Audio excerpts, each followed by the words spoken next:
சிறப்பாக பங்கெடுத்துக் கொள்ளாத 2 நபர்களை தேர்வு செஞ்சு சொல்லுங்க. வர்ஷினின்னு உங்களோட பாயிண்ட் ஆஃப் வியூ உங்களோடவே மாற்றீங்க.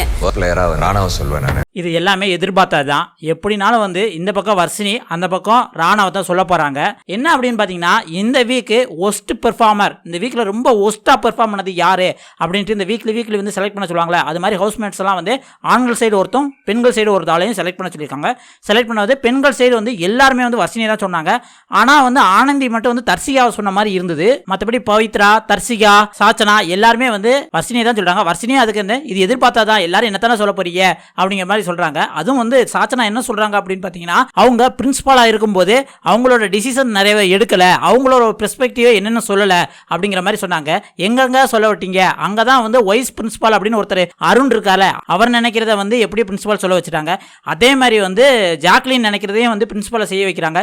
இப்படி இருக்கையில பிரின்சிபல் எங்க வாயை திறக்க முடியும்? அப்படி இருக்கையில வந்ததுல இருந்து கம்பேர் பண்ணும்போது இந்த வீக் பிரின்சிபலோட வேலையை கொஞ்சம் பரவாயில்லாம தான் ஸ்ட்ரிக்டா பண்ண மாதிரி தான் எனக்கு தோணுச்சு. ஆனா இதை தவிர பெண்கள் டீம்ல எல்லாருமே சூப்பரா பெர்ஃபார்ம் பண்ணிட்டாங்களா? சாச்சனா இந்த வீக் ஸ்டூடெண்ட்ஸா வேற லெவல்ல பெர்ஃபார்ம் பண்ணிட்டாங்களா அப்படின்னு தான் கேட்க தோணுது. ஏன்னா மத்தவங்க கூட லவ் கண்டென்ட்டோ திருடுற கண்டென்ட்டோ இந்த மாதிரி பண்ணாங்க. ஆனா சாச்சனா ஸ்டூடெண்ட்ஸா இருக்கும்போது தெரியவே இல்லையே அப்படிங்கிற மாதிரி தான் நம்மளுக்கு தோணுச்சு. இதே மாதிரி பசங்க பக்கம் ராணாவை தான் ஒஸ்ட் பெர்ஃபார்மர் சொல்லியிருக்காங்க.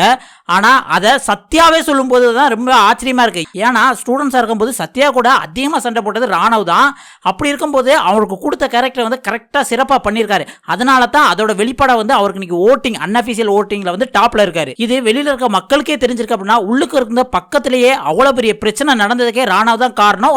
கேரக்டரா சண்டை போட்டு ஏதோ ஒன்று பண்ணியிருக்காரு அப்படின்ட்டு என்கரேஜ் பண்ற மாதிரிலாம் இவங்களுக்குள்ள மனப்பான்மை கிடையாது. இங்க என்ன அப்படின்னா, எல்லாருமே சேஃப் கேம் விளையாடுறாங்க. நம்மளுக்குள்ள உள்ள கண்டஸ்டன்ஸே சொல்லிட்டு நாளைக்கு அவங்க மூஞ்சில முழிக்கணுமே அப்படின்னு சொல்லிட்டு இந்த வீக்கான கண்டஸ்டன்ஸ் யாரை சொன்னா அவங்க திரும்ப கொஸ்டின் கேட்க மாட்டாங்க அப்படிங்கிறது டார்கெட் பண்ணியே தாங்க பண்றாங்க. இதை பார்க்கும்போது கிட்டத்தட்ட 40 நாள் ஆயுமே இந்த வீட்டுக்குள்ள எல்லாருமே சேஃப் கேம் தான் விளையாடுறாங்க அப்படிங்கிற மாதிரி எனக்கு தோணுது. உங்களுக்கு என்ன தோணுது அப்படிங்கிறத மறக்காம கமெண்ட்ல சொல்லுங்க.